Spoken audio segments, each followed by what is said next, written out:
Hello and good morning to all. Have an amazing morning. I'm Prashant and let's see which are the important topics that we are going to discuss in today's class. Okay? तो सबसे पहले हमें topic discuss करना है that is uniform civil code. ये शायद आपकी class में 2-4 दिन पहले भी डिस्कस हो चुका होगा, तो उसके कुछ ही एस्पेक्ट आज हम डिस्कस करने वाले हैं। And why we are discussing this, because Uttarakhand assembly में यूनिफॉर्म सिविल कोड के रिगार्डिंग बिल अब टेबल हुआ है। अभी तक पास नहीं हुआ है but they have just table that particular bill, so we are going to discuss this particular aspect over here. फिर हमें एक डिस्कस करना है काफी इंपॉर्टेंट टॉपिक, ओके, जो है omission of affluent subcaste from the reservation. Okay, तो ये सुप्रीम कोर्ट में one case is going on regarding the law in Punjab. Okay, और उसके रिगार्डिंग हमें जो है ये पर्टिकुलर टॉपिक डिस्कस करना है। क्या टॉपिक है, you will understand when we will discuss this. Okay, then एक अच्छी न्यूज है इंडिया के लिए अगर देखा जाए कि टैक्स टू जीडीपी रेशियो जो है हमारा ये अब ऑल टाइम हाई हिट कर चुका है। ओके, तो ऑलमोस्ट 11.7% जो है हमारा टैक्स टू जीडीपी रेशियो हो चुका है। तो ये क्या कॉन्सेप्ट है, इसके साथ साथ टैक्स बॉयंसी की कॉन्सेप्ट क्या होती है, टैक्स इलास्टिसिटी की कॉन्सेप्ट क्या होती है, ये जीएसटी का थोड़ा कॉन्सेप्चुअल पार्ट जो है, जो प्रीलिम्स में काफी बार पूछा जाता है और एज अ यूपीएससी एस्पिरेंट्स आपको पता होना चाहिए, that we are going to discuss in today's class. उसके बाद we are going to discuss something called as India Middle East Europe Economic corridor. Okay, एक स्मॉल टॉपिक है एज सच। जब G20 summit had happened in India, that time this particular corridor was launched. अब ये फिर से क्यों news में है वो भी हम डिस्कस करने वाले हैं, और लास्ट में हमें डिस्कस करना है financial transfers to the states. Okay, and how this financial transfers to the states are dominated by the centre. Okay, इस पे एक एडिटोरियल सेक्शन में आर्टिकल है, काफी अच्छा आर्टिकल है, that we are going to discuss. Okay, इसके अलावा there is one more article that I have listed in your notes, उसके थ्रू भी आप जा सकते हो, एक बार उस आर्टिकल को भी पढ़ लीजिएगा। Okay, fine. So this are some of the articles that we are going to discuss. Multiple topics पे है, अलग अलग चीजों पे है, तो इसको हम काफी डेप्थ में डिस्कस करने का ट्राई करते हैं। Let's try to start with the first topic that is uniform civil code. तो क्या टॉपिक है ये, क्या इशू है, लेट्स अंडरस्टैंड दिस थिंग। देखिएगा, ओके, उत्तराखंड असेंबली में अब जो है यूनिफॉर्म सिविल कोड के रिगार्डिंग, जो यूके मतलब यहाँ यूनाइटेड किंगडम नहीं है, ठीक है, दैट इज उत्तराखंड असेंबली, इसमें अब क्या है, यूनिफॉर्म सिविल कोड के रिगार्डिंग बिल जो है ये इंट्रोड्यूस किया गया है। अभी तक पास नहीं हुआ है, इंट्रोड्यूस किया गया है। ओके, और ये बिल की क्या प्रोविजन है, विल डिस्कस दैट। ओके, लेकिन अगर ये बिल पास होता है तो Uttarakhand will be the first state in independent India which will be passing the uniform civil code bill. इसको याद रखना, इंडिपेंडेंट इंडिया में ये ऐसा फर्स्ट स्टेट होगा, ओके, कि जो यूसीसी का बिल जो है ये पास कर सकता है। अब आपने ऑलरेडी सुना होगा कि इंडिया में ऑलरेडी एक स्टेट है, that is Goa, okay, which has UCC uniform civil code. एक ही स्टेट है आज एक्चुअली इंडिया में कि जिसके पास ऑलरेडी यूनिफॉर्म सिविल कोड है। ओके, लेकिन ये इंडिपेंडेंट इंडिया का फर्स्ट स्टेट नहीं होगा गोवा, ओके, उत्तराखंड होगा। क्यों? क्योंकि गोवा का जो यूनिफॉर्म सिविल कोड है that they have already inherited from the Portuguese civil code. Okay, Goa में पोर्तुगीज का शासन था, ओके, और उनका अपना सिविल कोड था 1867 का। ओके, इसी को ही गोवा ने कंटिन्यू किया है। ओके, तो यहां कुछ नया बिल ऐसा इनेक्ट नहीं हुआ है गोवा में, ठीक है। तो फर्स्ट फैक्ट एक याद रखना कि ऑलरेडी किसी स्टेट में इंडिया में यूनिफॉर्म सिविल कोड है क्या? Yes, that is only one state, that is Goa. Okay, but they have continued the legacy of Portuguese itself. But अगर उत्तराखंड ये पर्टिकुलर बिल पास करता है तो वो इंडिया में पोस्ट इंडिपेंडेंस इंडिया में फर्स्ट स्टेट होगा जो अपना ऐसा यूनिफॉर्म सिविल कोड को जो है पास करने वाला है। Okay, that is one aspect over here. Of course Uttarakhand की ये जो बिल है यूनिफॉर्म सिविल कोड का, ओके, ये उत्तराखंड की जो शेड्यूल्ड ट्राइब्स है, ओके, जो अराउंड उनके 2.9% ऑफ द पॉपुलेशन है, इनके लिए एप्लीकेबल नहीं होगा। ओके, बाकी पॉपुलेशन के लिए this particular bill will be applicable. क्या प्रोविजंस इस बिल की, कुछ हम प्रोविजंस भी डिस्कस करने वाले हैं, but before that conceptual level पे यूनिफॉर्म सिविल कोड क्या होता है, will try to discuss that. Okay, तो यूनिफॉर्म सिविल कोड मुझे लगता है नाम में ये सब कुछ इसके लिखा है, ठीक है, कि क्या है uniform civil code. Uniform civil code मतलब जो कंट्री के सिविल लॉज है, ओके, सिविल लॉ है, that will be uniform, that will be equal या same to all sections of the population. I think it's very easy to understand. The civil law of the country will be equal or same to all the sections of the population. Okay, चाहे वो किसी भी community से आए, किसी भी cast से आए, किसी भी रिलीजन से आए, एक ही सिविल लॉ जो है सबको एप्लीकेबल होगा। जैसे ऑलरेडी हमारे यहाँ पे जो क्रिमिनल लॉज है, ओके, यूनिफॉर्म क्रिमिनल कोड क्यों नहीं कहते हम? Because criminal laws are already same for all the religions over here. ऐसा नहीं कि किसी ने मर्डर कर दिया तो हिंदूज के रिगार्डिंग हिंदू मर्डर एक्ट है, एक या मुस्लिम का कोई मुस्लिम मर्डर एक्ट, ऐसा कुछ है, ऐसा कुछ नहीं है। Criminal laws are applicable equally to the all the religions, all the caste, okay, same criminal law है। बट सिविल लॉज में there is some difference. Okay, civil law regarding the marriage, okay, आपका marriage है, फिर उसके बाद civil law regarding the marriage, divorce, inheritance, adoption, ये जो है, ओके, ये अलग अलग कम्युनिटीज के लिए अलग है। फॉर एग्जांपल हिंदूज के लिए there is Hindu marriage act, okay, फिर इनहेरिटेंस का कुछ एक्ट है। मुस्लिम्स का जो एक्ट है एज सच, ये मैरिज की, डिवोर्स के रिगार्डिंग ये इतना कोडिफाइड नहीं है, लेकिन जनरली वो शरिया लॉ के रिगार्डिंग अप्लाई होता है, ओके, तो उनके लिए थोड़ा अलग है, फाइन। तो इसी तरीके से बाकी भी कम्युनिटीज के उसमें कुछ डिफरेंसेस है। तो सिविल लॉ जो है स्पेशली, ये कहीं ना कहीं कंप्लीटली आप कह सकते हो यूनिफॉर्म नहीं है, ओके। अब उसके पॉजिटिव नेगेटिव्स क्या है, आई थिंक ये ऑलरेडी 3-4 दिन पहले जो आपका करंट अफेयर्स का क्लास हुआ था उसमें डिस्कस हो चुका है, तो उसमें मैं इतना नहीं जा रहा हूं अभी, ठीक है। और क्या हमारे कॉन्स्टिट्यूशन में यूसीसी के रिगार्डिंग कोई प्रोविजन है? Yes, it is there, okay. Article 44 of the constitution says कि state shall endeavour to secure for all its citizens uniform civil code, okay.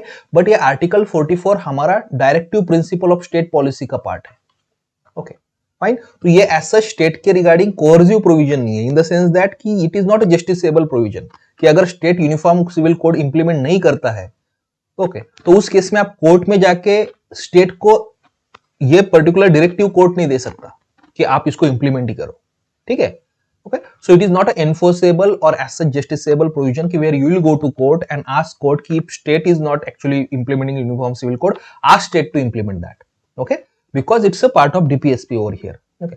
और तो ये दूसरा ये पार्ट आता है कि सर फिर ये यूनिफॉर्म सिविल कोड के रिगार्डिंग गोवा अपना कैसा लॉ कंटिन्यू कर सकता है, ओके, या फिर कोई स्टेट गवर्नमेंट है like Uttarakhand, how can Uttarakhand actually implement such kind of law, या फिर ऐसा यूपी में भी बात चल रही है कि ऐसे law they can actually implement, तो स्टेट लेवल पे कैसे इंप्लीमेंट हो रहा है, ओके। स्टेट लेवल पे ये इसलिए इंप्लीमेंट हो रहा है क्योंकि मैरिज, डिवोर्स, इनहेरिटेंस, ये जो सब्जेक्ट्स है ये आपके प्रीलिम्स के लिए काफी इंपॉर्टेंट है, ये कॉन्करेंट लिस्ट का पार्ट है, ओके। तो both states and the centre can enact a law regarding that. तो सेंटर ने तो ऐसा यूनिफॉर्म सिविल लॉ कोई स्टैब्लिश नहीं किया है अभी तक इनेक्ट, तो अब स्टेट लेवल पे ये कहीं ना कहीं हम कह सकते हैं कि एक एक्सपेरिमेंट इज गोइंग ऑन, जिसमें Uttarakhand has taken the lead over here, okay, fine. So that is one aspect. तो याद रखना, मैरिज, डिवोर्स, इनहेरिटेंस जो सब्जेक्ट्स है कॉन्करेंट लिस्ट का पार्ट है, तो जिसमें स्टेट और सेंटर दोनों भी लॉ बना सकते हैं। सेकंड चीज है कि Goa is the only state currently which has uniform civil code, okay, जो कि पोर्तुगीज सिविल कोड 1861 है, 1867 है, इसका ही कंटिन्यूएशन जो है गोवा ने कहीं ना कहीं किया है, ओके। फिर हमारा डीपीएसपी आर्टिकल 44 कहता है कि यूनिफॉर्म सिविल कोड जो है कंट्री में इंप्लीमेंट करने के लिए स्टेट ने ट्राई करना चाहिए, ओके, फाइन। लेकिन ये फिर आर्टिकल 44 यूनिफॉर्म सिविल कोड फिर 1947 में या 1950 में जब हमारे कॉन्स्टिट्यूशन इनेक्ट होती है 26 जनवरी को, उसी वक्त क्यों फिर अप्लाई नहीं किया गया, ओके। उसके पीछे कुछ रीजंस थे, बिकॉज आवर कॉन्स्टिट्यूएंट असेंबली जो है, ये कॉन्स्टिट्यूएंट असेंबली में इसके regarding there were debates, okay, there were certain, we can say, contrasting debates over here, opinion over here, okay. Doctor B R Ambedkar ji है, उनका कहना था कि uniform civil code is important, why, because it is going to bring the gender equality and it will eradicate the prevail social evils, okay. So doctor B R Ambedkar जो है, बाबा साहब अम्बेडकर जो है, ये एक्चुअली इसको रिलीजन के प्रिज्म से नहीं देख रहे थे, he was looking into this particular aspect from the point of view of gender equality and the social evils, okay, and which is the right of point of view as such, okay. So he was supporting him. Other members were also there, जैसे अल्लादी कृष्ण स्वामी Iyer, who was also drafting committee member that time, के मुंशी है, they also advocated for a uniform civil code, but there were many other members who were opposing this, okay. For example, Nasruddin Ahmad, okay, he was against this because उनका कहना था कि देखो, ये जो marriage के रिगार्डिंग, डिवोर्स के रिगार्डिंग जो सिविल लॉज है, ये कहीं ना कहीं रिलीजन के रिगार्डिंग कुछ लॉज होते हैं, ओके, जैसे सरिया एक्ट है या हिंदूज के अपने कुछ एक्ट्स है। तो उनका कहना था कि रिलीजियस लॉज जो है डिफरेंट कम्युनिटीज के, ओके, इसमें छेड़छाड़ नहीं करनी चाहिए, they should not be tampered without the consent of the people of that particular religion, okay, fine.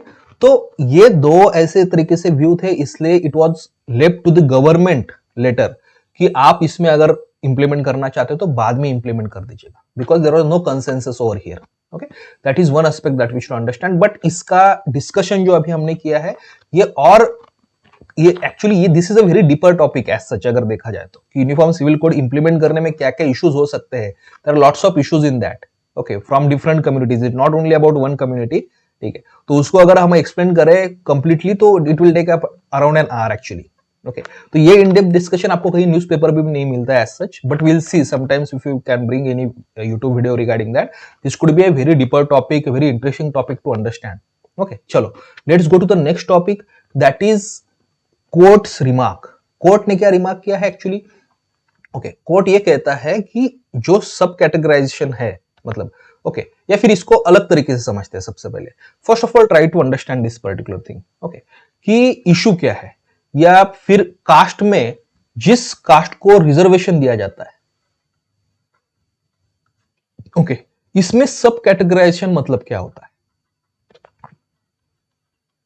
इसको थोड़ा समझ लीजिएगा, then will discuss the news over here, okay. Let's try to understand this particular thing over here. देखिएगा, for example there is a community scheduled caste, okay. अब scheduled caste को government ने let's say 13% reservation दिया है, for example 13% reservation has been given to the schedule caste by the government, okay. अब इस schedule caste, ये तो एक कैटेगरी हो गई। अब इस कैटेगरी में देयर आर मल्टीपल कास्ट, 1 2 3 4 ऐसे कितने सारी कास्ट है एक्चुअली, राइट। हर स्टेट की ये लिस्ट अलग अलग होती है, राइट। तो पंजाब की ये शायद लिस्ट अलग हो सकती है, गुजरात की अलग हो सकती है, तमिलनाडु की अलग हो सकती है, बट हर स्टेट की अपनी अपनी अलग लिस्ट होती है। और इस एससी कैटेगरी में itself there are so many caste over here, okay. अब ट्रेडिशनली हो क्या रहा है, historically it has been observed, okay, कि ये जो रिजर्वेशन का फायदा है, ये इस मल्टीपल कास्ट में भी कुछ ही कास्ट को एक्चुअली मिलता है, ओके। अगर एससी में शेड्यूल कास्ट में लेट से 100 कास्ट है एक स्टेट में, ओके, तो उस 100 कास्ट में हमें समझ में आता है कि उसमें से 10-15 कास्ट ही ऐसी होती है, 20 कास्ट ही ऐसी होती है कि जिनको सबसे ज्यादा रिजर्वेशन का फायदा मिल रहा है, और उसी शेड्यूल कास्ट में बाकी ऐसे कुछ कास्ट है उनको रिजर्वेशन का फायदा एक्चुअली नहीं मिल रहा है, okay. They are not able to get traditionally that benefit of the reservation, okay. तो जिनको पिछले 30-40 साल से जिनको रिजर्वेशन का फायदा मिलता है, ये कास्ट तो अब वेल टू डू हो चुकी है, ओके। ये उनको या अफ्लुएंट कह सकते हैं, कास्ट अब बन चुकी है।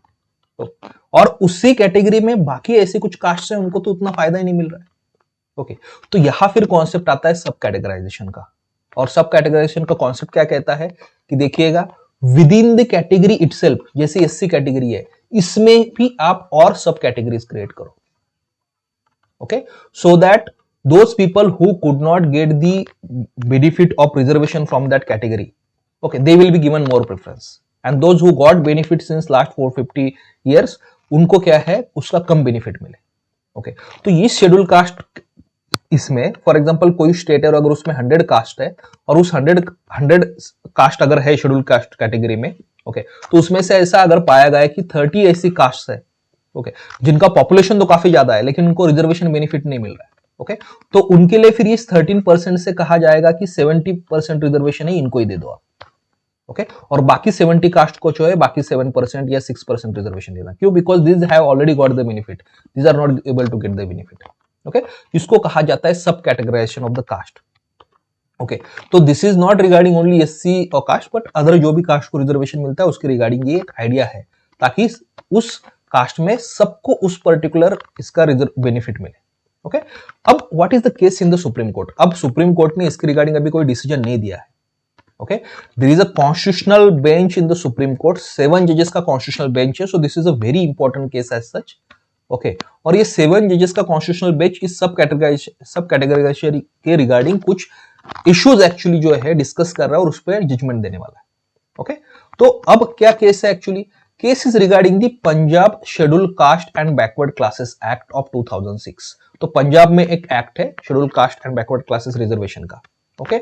और उसके अंडर क्या है कि जितना रिजर्वेशन पंजाब में शेड्यूल कास्ट को दिया गया है, ओके, उसमें से हाफ ऑफ द रिजर्वेशन जो है ये वाल्मीकि को और महबी सिक्स को दिया गया है, ओके, ओके, फाइन। तो फॉर एग्जांपल अगर पंजाब में 20 शेड्यूल कास्ट है, एग्जांपल दे रहा हूं मैं, तो उसमें से 2 ही वाल्मीकि और मजीबी शेड्यूल कास्ट को हाफ रिजर्वेशन दिया गया है शेड्यूल कास्ट का, और हाफ बाकी 18 को दिया एक्चुअली गया है, क्यों, because of course this 3 caste are historically we can see more backward and they need more reservation, they need more preference, okay, fine।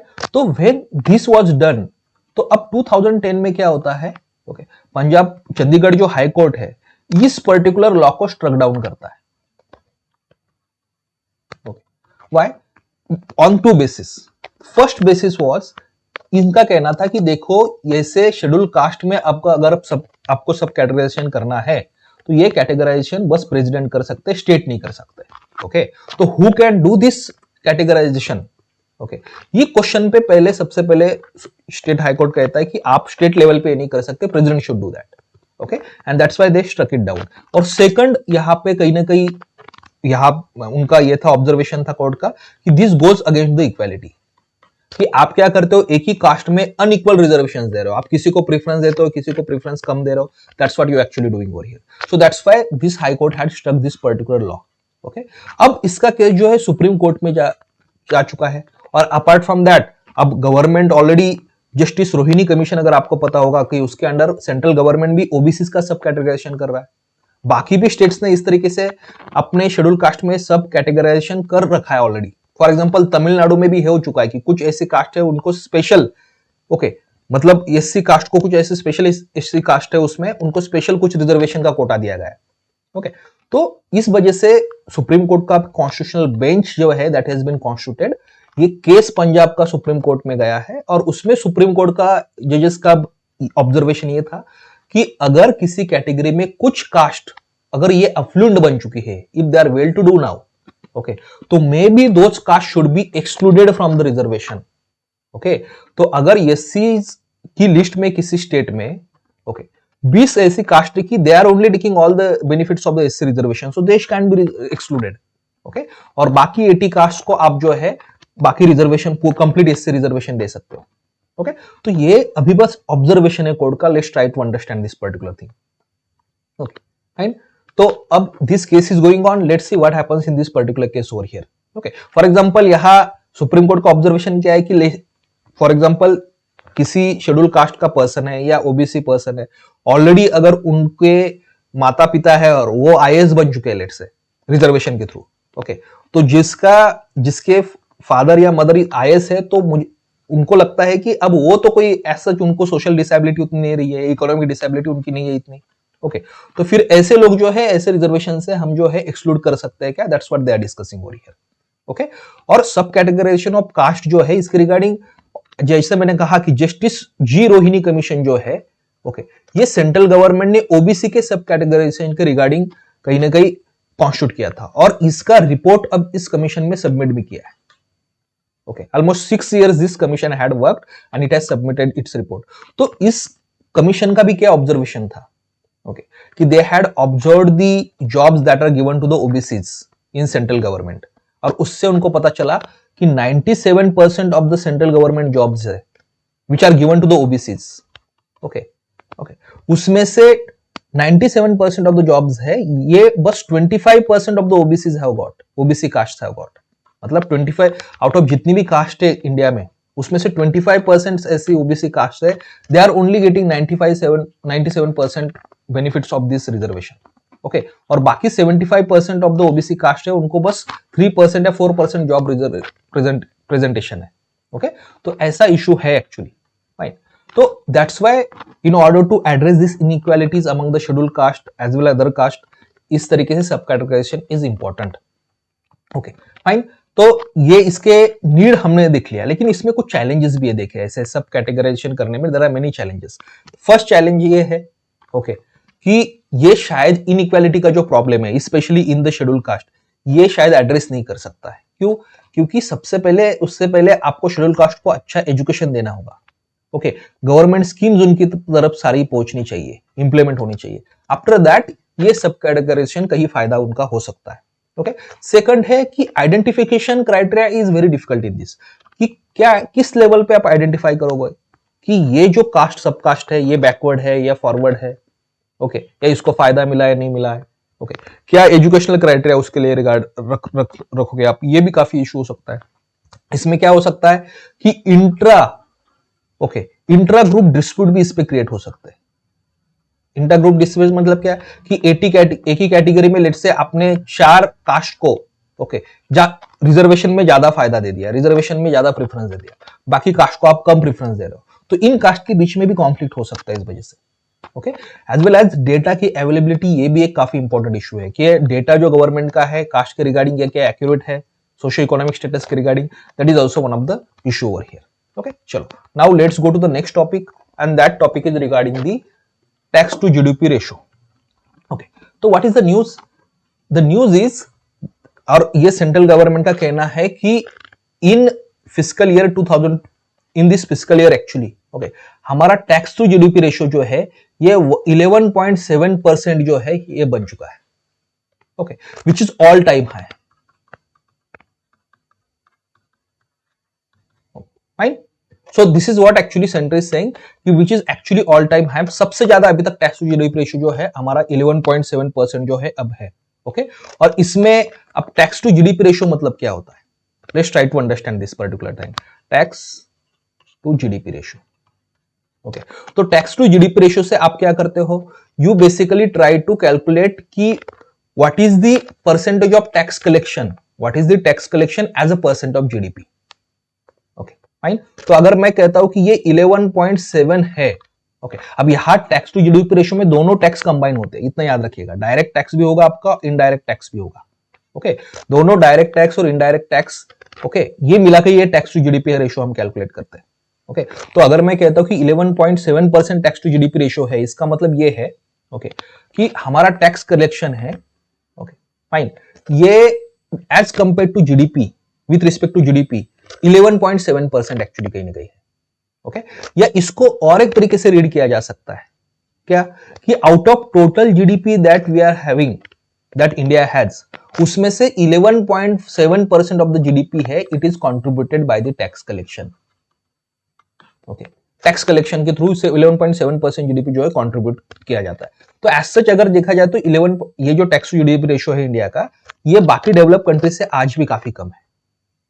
Okay, fine, अगर टैक्स टू जीडीपी रेशियो बढ़ता है तो इससे हमें क्या पता चलता है कि कहीं ना कहीं उस पर्टिकुलर कंट्री में, okay, per capita income is also increasing. Okay, tax collection जो है ये भी अच्छा है। तो पर कैपिटा इनकम किसी कंट्री का अगर ज्यादा होता है तो जनरली उसमें टैक्स टू जीडीपी रेशियो ज्यादा होता है, because per capita income is more, तो state can extract the more taxes from the people. Tax collection भी अच्छा है, टैक्स बेस भी उस कंट्री का कहीं ना कहीं अच्छा है। Okay, fine, so that is one aspect of the tax GDP ratio over here that we should understand over here. Okay, अब उसमें और भी कुछ टर्म्स आती है, ये समझ लीजिएगा। टैक्स टू जीडीपी रेशियो तो हमने देखा कि it is the ratio of tax collected compare to the next gross national product. Okay, अब दूसरी एक दो कॉन्सेप्ट आप फिल्म्स के लिए याद रखिएगा। दूसरा होता है concept tax buoyancy. Okay, tax buoyancy basically होता है responsiveness of the tax revenue growth, okay, with respect to change in the GDP. Okay, तो बेसिकली ये percentage change in tax revenue, okay, to the percentage change in GDP calculate करता है। Tax buoyancy क्या होता है? It basically calculates the percentage change. देखिएगा, tax to GDP ratio percentage change calculate नहीं कर रहा है, ये सिंपली आपका टोटल टैक्स कलेक्शन उस ईयर का कितना था। ओके, फाइन, कितना टैक्स कलेक्शन है टोटल आपका उस ईयर का, both direct and indirect tax collection, और उस ईयर का जीडीपी कितना है, और इनका बेसिकली रेशियो आपको देता है। ओके, टैक्स बॉयंसी चेंज देखता है पर ईयर कि as a percentage of change in GDP how much of percentage change in tax revenues happening. Okay, तो अगर मेरा 1% से लेट से एक ईयर में जीडीपी बढ़ गया, ओके, तो उस ईयर में मेरा रेवेन्यू जो है, टैक्स रेवेन्यू जो है, कितने परसेंटेज से बढ़ रहा है? 1% से ज्यादा बढ़ रहा है, 1% से कम बढ़ रहा है। Okay, that is called as a tax buoyancy. Okay, try to understand this particular thing. Let's say अगर हमारा जीडीपी 1% से बढ़ा है एक पर्टिकुलर ईयर में, ओके, तो टैक्स टू जीडीपी अगर, लेकिन टैक्स रेवेन्यू भी उसी ईयर में 1.4% से बढ़ा है, राइट, तो हम कह सकते हैं कि tax buoyancy is amount 1.4। Right, try to understand this thing. और ये टैक्स जो बढ़ने का कारण है, ये कुछ भी हो सकता है यहां पे। ओके, आइदर उस कंट्री ने टैक्स रेट बढ़ा दिए, ऐसा हो सकता है नहीं कि पहले टैक्स जो है 5% टैक्स रेट था, अब 10% कर दिया, तो भी टैक्स बढ़ सकता है, कलेक्शन बढ़ सकता है आपका। या फिर ऑटोमेटिक इंक्रीज हो रहा है, मतलब because of increase in GDP लोगों का इनकम बढ़ रहा है, तो अपने आप ही टैक्स जो लोग पे कर रहे हैं वो ज्यादा बढ़ गए, टैक्स रेट आपने नहीं बढ़ाया, but because income has increase, तो more people are paying taxes. तो कुछ भी हो सकता है इसमें। ओके, तो टैक्स बॉयंसी में when you calculate the change in percentage percentage change in tax revenue. Okay, that change could be either increase in the tax rate or because automatically there is increase in the income because of the increase in GDP and that's why tax buoyancy is there. Okay, उसी तरीके से और एक term होती है tax elasticity. अब tax elasticity में क्या होता है, here also we calculate the same thing, that is percentage change in tax revenue as a percentage change in GDP. But only difference is यहां बस हम ऑटोमेटिक चेंज देखते हैं, यहां डिस्क्रिमिनेटरी चेंज, डिस्क्रिशनरी चेंज हम नहीं देखते. मतलब अगर गवर्नमेंट टैक्स रेट बढ़ाता है और उस वजह से अगर टैक्स आपका कलेक्शन बढ़ रहा है तो उसको इसमें फैक्टर इन नहीं किया जाता है. ओके, तो टैक्स इलास्टिसिटी में please try to understand only automatic change जो होता है, ओके फाइन, इसको ही फैक्टर इन किया जाता है. अगर टैक्स रेट बढ़ाएगा और उस वजह से टैक्स आपका कलेक्शन बढ़ रहा है तो उसको इसमें नहीं इंक्लूड किया जाता है. ओके फाइन, ये टैक्स बॉयंसी और टैक्स इलास्टिसिटी में डिफरेंस है. Please remember this two particular concepts over here. Okay, ये प्रीलिम्स में जनरली काफी पूछा जाता है ऐसे कॉन्सेप्चुअल लेवल पे और इसलिए मैं जनरली हमेशा ट्राई करता हूं कि आपका इन डेप्थ और कॉम्प्रिहेंसिव मल्टीपल टॉपिक्स का कवरेज हो. ऐसा नहीं कि एक ही टॉपिक या ये इसमें हमारा कवरेज होना चाहिए. Okay, now let's go to the next topic over here, that is regarding the okay India middle east economic corridor. Okay, तो India middle east economic corridor क्या है ये हमें देखना. आप देखिएगा India middle east economic corridor जो है it was launch during the G20 summit in Delhi. हमारा इंडिया में जो G20 समिट हुआ था उसके दौरान ये लॉन्च हुआ था पर्टिकुलर कॉरिडोर. बट इसमें आगे कुछ काम नहीं हो पाया. क्यों? Because the war is going on their. Okay, एक इजराइल जो है और हमास का कॉन्फ्लिक्ट इज गोइंग ऑन और इस इजराइल हमास कॉन्फ्लिक्ट की वजह से इसमें ज्यादा उसके बाद इतना प्रोग्रेस नहीं हुआ. ओके, तो अब बेसिकली क्या है, देयर इज अ स्टेटमेंट. क्या स्टेटमेंट ये है कि Greek prime minister is going to visit India. Okay, और शायद उनके विजिट के बाद जो है ये जो काम है इस पर्टिकुलर कॉरिडोर का ये अब आगे बढ़ सकता है. ओके, तो what is this particular corridor, let's try to understand. Now name itself suggest India middle east economic corridor. तो ये क्या है, ये बेसिकली इंडिया को मिडल ईस्ट से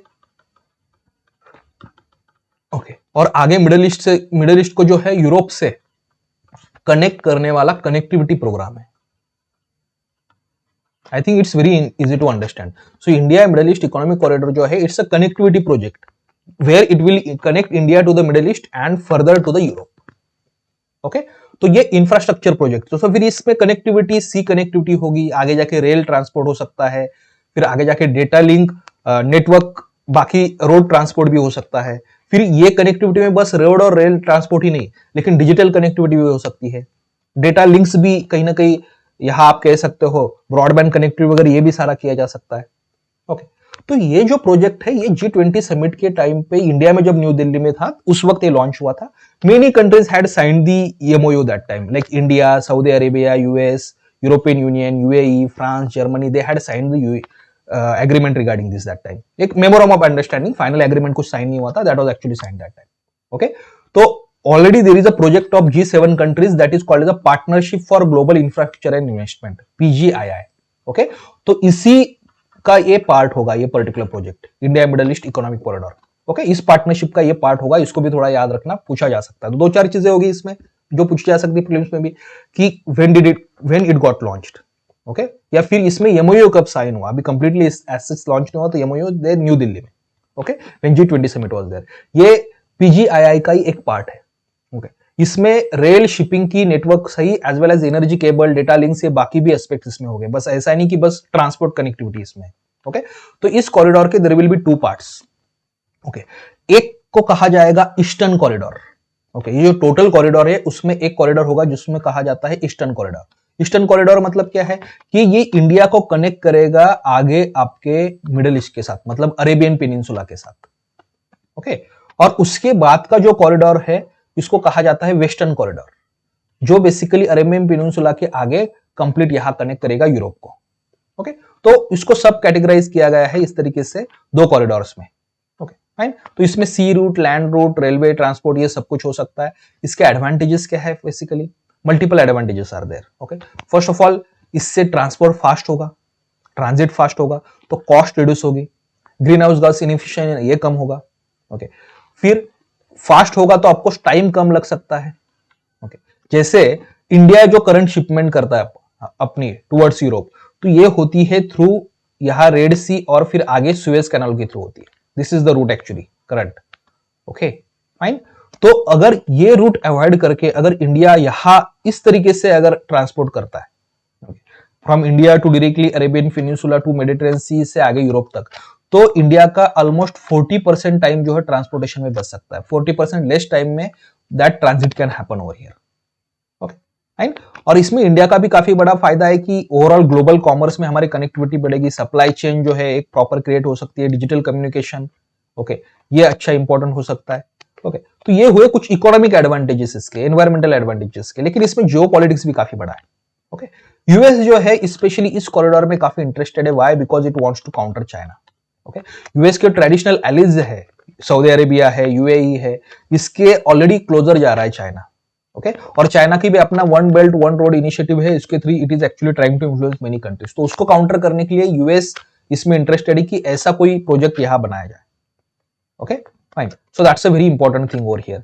दूसरा इसमें इशू है कि ऑलरेडी देखिएगा इस तरीके का एक trans continental project was there. Okay, that is international north south corridor, कि जिसके थ्रू इंडिया से ओके होके आगे चबहार पोर्ट से होके आगे कंप्लीट सेंट्रल एशिया से रशिया तक कनेक्टिविटी हो हमारी। Okay fine, this should be the connectivity over here. तो इसको इंटरनेशनल नॉर्थ साउथ कॉरिडोर कहते हैं। But this international north south corridor में भी ज्यादा कुछ प्रोग्रेस नहीं हो रहा है। ऑलरेडी रशिया का यूक्रेन का conflict is going on. Okay, Iran के कॉन्फ्लिक्ट चल रहा है, तो यहाँ चबार पोर्ट के थ्रू ये ट्रांसपोर्टेशन हो रहा था, लेकिन इसमें भी ट्रांसपोर्टेशन हो सकता था, लेकिन इसमें भी there are lots of issues. Okay, तो उसको अल्टरनेटिव ये शायद कॉरिडोर अब हो सकता है, नया economic corridor over here. Okay, तो इसमें geopolitics is also there that we should understand over here. Okay, now let's go to the next topic, that is union government's reign on the financial transfer to the states. See, you would have read many news in last some days, okay, कि काफी सारे states है, specially जो opposition states है, opposition means opposition जो opposition parties है, इन states इनका rule है। ओके, फॉर एग्जांपल केरला है, ओके, कर्नाटका है, इसके साथ साथ तमिलनाडु है। इनका कहना यह है कि सेंटर जो है it is not doing enough money transport to this particular states. Kerala government ने तो केस भी फाइल किया है अब कोर्ट में, सुप्रीम कोर्ट में। We'll discuss that also further, अभी आज की क्लास में नहीं, जैसे उस केस में कुछ प्रोग्रेस होगा, कि centre is not transferring them enough money. Okay, उनका रेवेन्यू है एज सच, जीएसटी के बाद रेवेन्यू कलेक्शन केरला का कम हो चुका है, और सेंटर भी जो है जितना पैसा उनको ट्रांसफर करना चाहिए उतना नहीं कर रहा है। Okay fine, so that is one of the issue. और फिर इस केरला गवर्नमेंट के स्टैंड को तमिलनाडु गवर्नमेंट के चीफ मिनिस्टर है, he has actually supported. Okay, and ये फ्रंट पेज भी आज की न्यूज था। फाइन, और केस में कोर्ट में केस जा चुकी है अब केरला गवर्नमेंट की तरफ से। अब सेंटर केरला गवर्नमेंट को अक्यूज कर रहा है कि see you are not having fiscal discipline, okay, we are transferring you more than enough money, okay, still actually you are not able to spend that money properly. Okay, और आपको इस fiscal deficit नहीं, discipline नहीं है आप में, इसलिए actually ये सारा इश्यूज क्रिएट हो रहे हैं। So there are allegations from the both sides, will see that what can happen on that. But currently इस आर्टिकल में हमें डिस्कस करना है, इस आर्टिकल का कहना क्या है, ओके, कि सेंट्रल गवर्नमेंट जो है इसके पास ज्यादा फाइनेंशियल पावर है। सेंट्रल गवर्नमेंट मल्टीपल वेज से स्टेट्स को ट्रांसफर करता है पैसे, ओके, लेकिन जो ट्रांसफर मनी किया जा रहा है स्टेट्स को फ्रॉम सेंट्रल गवर्नमेंट, ओके, इस पे अब सारा कंट्रोल जो है सेंटर का है, और सेंटर जो है over the period of time is transferring lesser money to the states. Okay, so two things that this article is trying to justify. One thing, okay, कि center has the control over finances on especially transfer to the states, and second, the transfers to the states are not adequate. In fact, they are becoming lesser over the period of time. Okay, so as such, if you read this article, you might find it difficult to understand this. तो इस article को completely declutter करने का हम try करते हैं, easier way में मैं आपको समझाने का ट्राई करता हूं। देखिएगा, सेंटर जो है ये मनी ट्रांसफर करता है स्टेट्स को, okay, and that money transfer to the states will happen in different ways.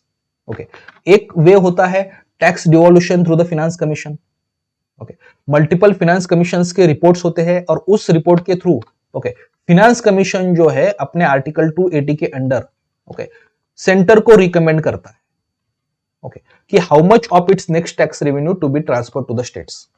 Okay fine, तो इसको कहते हैं basically vertical devolution. Okay fine, तो सेंटर का जो है एक डिविजिबल पूल ऑफ टैक्स होता है, इसको कहते हैं हम क्या, डिविजिबल पूल ऑफ टैक्स, कि इसमें सारा सेंट्रल गवर्नमेंट का टैक्स होता है। ओके, एक साल में जो कलेक्ट किया गया है। अब फिनेंस कमीशन के रिकमेंडेशन के थ्रू, ओके, जो 5 ईयर का फिनेंस कमीशन के रिकमेंडेशंस होते हैं उसके थ्रू इसमें से कुछ टैक्स है, ओके, ये कंबाइंड ऑल स्टेट्स के लिए ट्रांसफर किया जाता है, इसको हम कहते हैं vertical devolution. Okay, from this divisible pool of taxes some part of the tax according to the recommendation of the finance commission will be transfer to the all state combined. Okay, इसको हम vertical devolution कहते हैं। Okay, और फिर combined पूरा जो सारे states को ट्रांसफर किया गया है उसके उसके फिर उसमें से कुछ हर स्टेट्स को कुछ कुछ पैसा दिया जाता है according to certain criterias. Okay, उसको हॉरिजॉन्टल डिवोल्यूशन कहा जाता है। ओके फाइन, तो जैसे for example 14th finance commission ने क्या कहा था, out of this divisible pool of taxes, okay, 42% of the net tax revenue, net tax revenue is the word, please remember this thing, ये सारा नेट टैक्स रेवेन्यू से 42% जो है सारे स्टेट्स को दिया जाएगा, कंबाइंड इतना सारा स्टेट्स को दिया जाएगा। ओके, अब इस 42% से अगर लेट्स से सेंटर के पास 100 करोड़ जमा होते हैं तो 42 करोड़ जो है ये सारे स्टेट्स में डिस्ट्रीब्यूट करना चाहिए। अब ये 42 स्टेट्स करोड़ जो है ये सब स्टेट्स में इक्वली डिस्ट्रीब्यूट होते हैं कि नहीं? ओके, कुछ स्टेट्स को कम पैसा दिया जाता है, कुछ स्टेट्स को ज्यादा पैसा दिया जाता है, उसके रिगार्डिंग भी क्राइटेरिया जो है ये आपका फिनेंस कमीशन ही तय करता है। ओके, तो उसको हॉरिजॉन्टल डिवोल्यूशन कहा जाता है कि इसमें से फिर कैसे आगे स्टेट्स को दिया जाएगा। ओके फाइन, तो 14th फिनेंस कमीशन ने ये कहा था कि ये 42% देना चाहिए सारे स्टेट्स को, 15th फिनेंस कमीशन ने कहा कि 41% दे दो। ओके, क्यों? क्योंकि 1% will be going to the Ladakh and Jammu and Kashmir, क्योंकि लद्दाख एंड जम्मू एंड कश्मीर पहले स्टेट था, अब उसको यूनियन टेरिटरी किया गया है, तो 1% उसके लिए होगा। ओके, जो कि सेंटर स्पेंड करेगा, बाकी 41% जो है that will be given to the other states. Okay, तो this is the one way through which the transfer will actually happen over here. Okay, और ये transfer as a percentage of next tax revenue होता है, इसको समझ लेना सबसे पहले, ये फर्स्ट हमें पता चल गया। ओके, अब इसमें इशू क्या है, लेट्स अंडरस्टैंड। ओके, यहां दो टर्म्स होती है। ओके, एक होती है term that is called as a gross tax revenue. Gross tax revenue मतलब क्या है? Gross tax revenue of the centre, इसका मतलब all the tax collection of centre, complete जितना भी टैक्स कलेक्शन होता है सेंटर का एक ईयर में, उसको हम ग्रॉस टैक्स कलेक्शन करेंगे। ओके, तो as a percentage of gross tax revenue नहीं दिया जाता है पैसा, ये दिया जाता है as a percentage of net tax revenue. अब नेट टैक्स रेवेन्यू क्या होता है? नेक्स्ट टैक्स रेवेन्यू मतलब होता है आपका gross tax revenue of a centre minus certain expenditure, minus certain things. कौन सी? टैक्स एक्सपेंडिचर हो सकता है इसमें। टैक्स एक्सपेंडिचर मतलब टैक्स कलेक्शन के वक्त सेंटर को कुछ एक्सपेंडिचर करना पड़ता है अपने ऑफिसर्स पे, बाकी एडमिनिस्ट्रेशन पे, तो इससे हटाया जाएगा। ओके, फिर सेस होता है, सरचार्ज होते हैं। ओके, अब ये भी सेंटर कलेक्ट करता है, लेकिन ये सेस एंड सरचार्ज का जो पैसा होता है, ओके, इसको गवर्नमेंट, सेंट्रल गवर्नमेंट शेयर नहीं करता है स्टेट्स के साथ, तो cess and surcharge that money is not actually shared with this states over here. Okay, तो this money will be cut. For example अगर टोटल 120 करोड़ है, ओके, ग्रॉस टैक्स रेवेन्यू, तो अगर 20 करोड़ अगर ये हो जाता है सारा मनी, तो 100 करोड़ में से ही परसेंटेज जो 41% जो है that will be given to the states. Okay, total 120 crore से नहीं होगा, नेट टैक्स रेवेन्यू से एक्चुअली ये दिया जाएगा। अब प्रॉब्लम ये हो रहा है over the period of time, okay, कि gross tax revenue is increasing, okay, but next tax revenue जो है ये कम हो रहा है। क्यों? क्योंकि गवर्नमेंट क्या करता है, सेंट्रल गवर्नमेंट सेस और सरचार्ज जो है इसको अब ज्यादा बढ़ा दिया सेंट्रल गवर्नमेंट ने। ओके, तो करंटली ऐसा हो रहा है कि out of this gross tax revenue 10% के आसपास जो टैक्स है ये तो सेस और सरचार्ज में एक्चुअली कलेक्ट कर रहा है सेंट्रल गवर्नमेंट, जो कि सेंट्रल गवर्नमेंट स्टेट के साथ नहीं ये कर रहा है, शेयर कर रहा है। ओके, तो हो क्या रहा है कि out of this gross tax revenue a lot of money is collected by the centre, specially almost 10% of the money, almost आप कह रहे हो, रिसेंट अगर एस्टिमेट देखा जाए, through cess and surcharge, which central government is not at all sharing with the states. तो इस वजह से ये जितना सेस और सरचार्ज बढ़ जाएगा उतना नेक्स्ट टैक्स रेवेन्यू कम हो जाएगा। ओके, और कम नेट टैक्स रेवेन्यू से परसेंटेज कुछ आप जो है स्टेट्स को दे रहे हो, तो स्टेट्स का ओवरऑल जो the money that should be going to the states that is actually getting decreased. Okay, net tax revenue से आपको लग रहा है कि नहीं 41% 42% दे रहा है, लेकिन नेट टैक्स रेवेन्यू तो कम दिखा रहे हो आप। Why? Because cess and surcharge increasing हो रही है। That is one issue. Okay, second issue देखिएगा, apart from that this is one way of transferring the money. Second way of transferring money क्या होता है कि there are certain statutory grants जिसको हम ग्रांटेड एड कहते हैं। ओके, ये सेंटर जो है स्टेट्स को देता है। Okay, apart from this vertical devolution ये सेंटर स्टेट्स को देता है। ओके, अब इसको स्टैट्यूटरी क्यों कहा जाता है? क्योंकि इसका भी क्राइटेरिया फाइनेंस कमीशन डिक्लेयर करता है कि किसको कितना ये पैसा देना चाहिए। अब statutory grants are not equally given to all states. कुछ स्टेट्स को ये दिए नहीं भी दिए जा सकती if they don't need. Okay, तो स्टैट्यूटरी ग्रांट जो है ये ग्रांटिंग एड, मतलब ये कहीं ना कहीं फाइनेंस कमीशन कहता है कि स्टेट्स को कितना देना चाहिए, that can be given by the centre to the states. Okay, now this statutory grants have also decreased over a period of time. 2015-16 में 1.95 lakh crore statutory grants were given to the states. Okay, अब recent अगर देखा जाए तो ये amount 1.65 lakh crore तक reduce हो चुकी है। ओके, तो ऑलमोस्ट 30 to 40,000 आप कह सकते हो यहां कुछ करोड़ का यहां कम हो चुका है ये टैक्स, मतलब devolution through this particular statutory grants. Okay, so that is one more issue over here. और थर्ड इशू है नॉन स्टैट्यूटरी ग्रांट्स। अब नॉन स्टैट्यूटरी ग्रांट्स में क्या होता है, अगेन प्रीलिम्स के लिए इंपॉर्टेंट है, जो भी पैसा central government okay finance commission के रिकमेंडेशन के बियॉन्ड ट्रांसफर करता है। अब इसमें फाइनेंस कमीशन के रिकमेंडेशंस वगैरह कुछ नहीं होता नॉन स्टैट्यूटरी ग्रांट्स में। ओके, तो for example centrally sponsored schemes होती है, ओके, सेंट्रल सेक्टर स्कीम्स होती है, ओके, इसके थ्रू पैसा जो है ये स्टेट्स को देता है सेंटर। अब सेंट्रल सेक्टर स्कीम में क्या होता है, उस स्कीम में 100% money will be spend by the centre over here.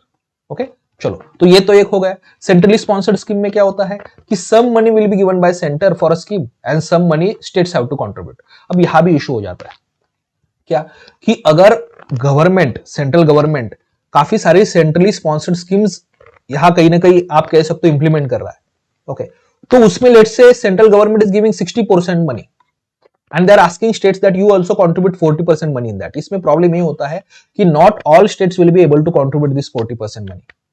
जो affluent states से अच्छे well to do states से they might be able to contribute this money, तो वहां ये स्कीम इंप्लीमेंट होगी। दूसरे स्टेट्स ऐसे हो सकते हैं कि जिनके पास उतना पैसा नहीं कि एक्स्ट्रा 40% जो देना है ये कंट्रीब्यूट कर पाए, ओके, तो वहां वो स्कीम इंप्लीमेंट अच्छे से नहीं हो सकती, या फिर उनके जो भी फिजिकल इशू, मतलब उनकी जो भी फिजिकल हेल्थ होती है उस स्टेट्स की, ये फिर उसमें डिटोरेट हो जाती है। ओके, तो ऐसे मल्टीपल इश्यूज है एक्चुअली ट्रांसफर में। That's what actually this particular article is saying. एक टैक्स डिवोल्यूशन के थ्रू इशू हो रहा है, ओके, दूसरा स्टैट्यूटरी ग्रांट जो है वो कम हो रही है, और तीसरी नॉन स्टैट्यूटरी ग्रांट्स, स्पेशली जो सेंट्रली स्पॉन्सर्ड स्कीम है इसमें सारे स्टेट्स गवर्नमेंट कंट्रीब्यूट कर ही पाएंगे ऐसा कोई जरूरी नहीं है। ओके, क्यों? Because not all states are having good finances. Not every state is like maybe Karnataka या फिर गुजरात या महाराष्ट्र जैसा, not all states are richer like that. Okay, that's what this particular article is saying. So article as such is very good article. Of course there are lots of counter arguments also which can be given to this particular thing, but अब बस article के respect में उसको हमने discuss किया। Okay, we have done a very comprehensive discussion of these things. Last और एक article है which can actually write over here, read over here, that is regarding the fiscal federalism. Okay, तो ये इसी के रिगार्डिंग एक article है कि कैसे सेंटर से स्टेट्स को जो ग्रांट्स दी जाती है इसमें क्या इशू है, और specially okay states when they want to get some loan, उसपे कुछ सेलिंग लगाता है centre. Okay, what ever loans that states actually get, okay, कितने लोन वो रेज कर सकती है ईयर में, उसपे कुछ कैप या सेलिंग या अपर लिमिट सेंटर लगाता है। ओके, तो उसके रिगार्डिंग ये पर्टिकुलर आर्टिकल है। So you can actually go through this particular article also. ये भी काफी अच्छा आर्टिकल है। फाइन, चलिए, if I discuss this article and another few articles, then our class will be bit longer. That's why मैं यहाँ इसको कहीं ना कहीं लिमिट कर रहा हूँ। ओके, चलिए, thank you, thanks a lot.